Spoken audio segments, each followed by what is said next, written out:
The only time the children were spoken with is in the forensic interview. We have the body cams from the forensic interview, and the children are talking about that police investigator told them a whole bunch of lies about Mostafa, influencing and weaponizing these children against Mostafa. And who's saying it? The children themselves. And to add to that, in the police reports, it states that investigator Romero did an outstanding job interviewing the children.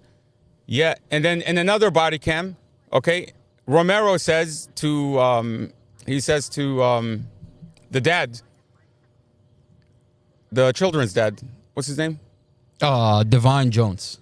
He tells Divine that I record all of my interactions. Anytime I'm talking to anybody, I record. So we would like to know, since Romero dealt with the kids and he's being praised for his outstanding work with the children, where are the recordings? Where are the body cams when he handled a 9, a 10, a 14, and a 16? Where are the recordings? These are children. You want to tell me as a forensic unit, you sat down with children without having body cams? That's crazy. Why would you not record these videos? And why is it so terrifying for prosecutor Sarah Sammy to release the communication between her and the police officer and the individuals that are being used as witnesses? I'll tell you why. Because the police spoke to the children prior to their forensic interview with the psychologist.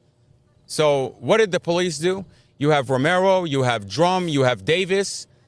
All of these officers, these top investigators, are abusing these children. They're trying to hammer in this narrative that Mostafa crashed the car on purpose, killed your mom and sister, and he fled the scene. He left your sister to bleed to death. Imagine telling that to a child and then saying, okay, run along now, go into this forensic interview and do your thing. Okay? They thought this information was never going to get out. It's in the reports. You know, if you lie, you're going to have to constantly remember your lie.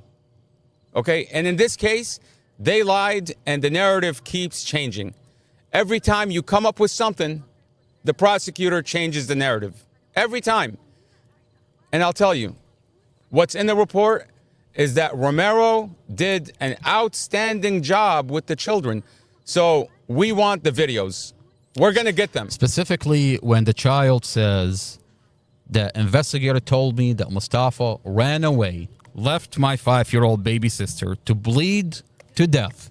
The police could have saved her, but Mostafa ran away like a coward. How long is that video? I want to play that video real quick. Can I play the forensic interview? I think you should play the. You should play Rob Davis. Let's see. Calling a minor. Okay. Do me a favor. Go over to exhibit. How long is it? This is 2 minutes. Okay. So again, just to clarify, yesterday, October 4th, Sarah Sammy told Judge Weimer that the only person that spoke to the children is a special forensic psychologist who is trained to deal with minors. Okay? And we're going to look at a body cam where Rob Davis has Kylie, who's a minor, on speed dial. Absolutely, he lied.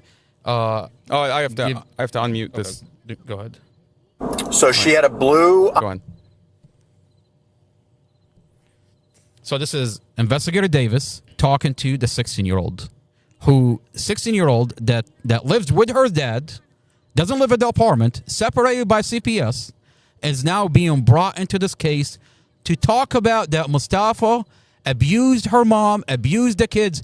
I remind this community, Kylie was never there. By the way, she only met Mostafa once. She only met him once.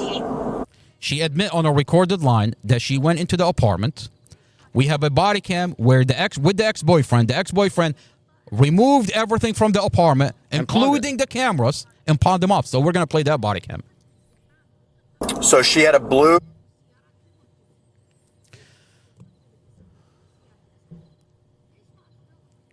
It's 11, 12, or 13. So she had a blue iPhone. It was an 11, I think. A blue iPhone 11 with a sparkly case and a pop socket. Yeah, I'm pretty sure. All right. If there was a. Hold on, Kylie. I'm going to have to call you back, okay? Oh. Okay. All right. Yeah. Hold on, Kylie. You've got her on speed dial. You got a 16-year-old on speed dial. Investigator Davis, you got a 16-year-old on speed dial. You're not with the forensic unit. You're not with the children forensic unit. He's not the only one communicating with the minors. He's not the only one.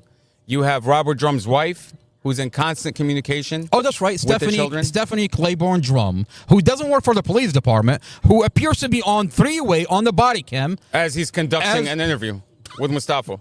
And she's online influencing and releasing what is supposed to be sealed from whatever her husband takes, whatever her husband, Robert Drum, has. She's releasing it on the internet and we know influence that, in this case. We know that because there are photos that were taken by Robert Drum's Nikon camera, and those photos were leaked on TikTok. The only person that has access to Robert Drum's Nikon camera is Robert Drum. Now, the prosecutor is terrified to release her communication. What if I tell you that the prosecutor is terrified because she's in communication with the wife of the investigator? She's in communication with the individuals that are brought into this case only to lie in this case. And now she's at a position, she's backed against the wall. By the way, those communications are going to be released. I mean, she was shaking. She was shaking yesterday. She was terrified. Let me paint the scene for everybody. You walk into court, She tells the judge that that she's being threatened by the family. Right? She tells him. Well, the judge asked her. She says because the defense attorney, Brad Haywood, is asking for the communication to get to the bottom of it, and that's in one of his motion. The Judge Weimer would say, Prosecutor Sarah Sammy would say, Your Honor, that's dangerous. It's dangerous to probe into these police officers. It's dangerous to release the communication. And then Judge Weimer would ask her, is dangerous. Dangerous for who? For who? Are you being threatened by the police? And let me set the scene for you so that you know what's happening inside the court. You have the defense attorney, you have Prosecutor Sarah Sammy, you have Judge Weimer, and right behind her is Captain Brandon Dudley with Internal Affairs. And 9 other people in suits and badges. All the way in the back, you have 9 other people from Internal Affairs in suits and badges that as soon as the judge said, I'm not releasing the communication, they all got up and left. That's all they were there for. That's all they wanted to make sure that doesn't happen here. Why? Why are they terrified to release the communication from the prosecutor with the police and with the individuals that are clearly lying in this case? Plain and simple. You've got body cams where those individuals, 1, they have extensive criminal history. 2, on body cam, they say, we were not there. I mean, they're flat out telling you we're lying in this case.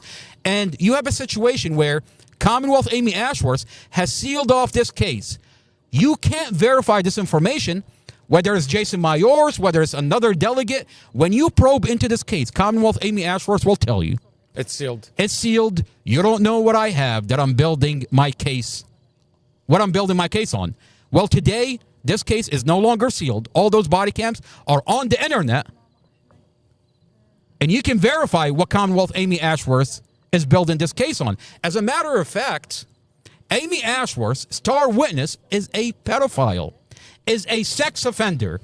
On a recorded line, he admits that he's drugging and fucking the 16-year-old. Kylie. The girl that Davis is calling right there. The girl that Investigator Davis has on speed dial.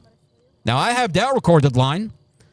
A private investigator came into this case, sat down with Glenn Ford, and Glenn Ford, on a recorded line, admitted to it. We're going to play that recording. And before we play this recording, I want to play what Commonwealth Amy Ashworth is saying on an ad that's running all over this community. Okay. She's telling this community that she backs up Jay Jones, the attorney general that's running for election. And the reason that she's backing him up, because he's tough on sex crimes, that he's tough on pedophiles. The real question is Amy Ashworth tough on pedophiles? Is Amy Ashworth tough on sex offenders? Let's play the ad. Her actions speak for themselves. Well, her star witness in the Mostafa Aljazari case is a pedophile on a recorded line, and that's going to come into court. That's why Prosecutor Sarah Sammy was shaking yesterday. So she will prosecute pedophiles unless they're testifying in a falsified case. Whatever it takes. At that point, pedophiles are okay to her. They're okay with her. The real question is, whatever it takes, Amy Ashworth and Prosecutor Sarah Sammy have to get Mostafa, and then you find out why are they so homed in on Mostafa. Why they have to get Mostafa, whatever it takes, even if it have to using a pedophile, even if you have to weaponize and abuse children in the process.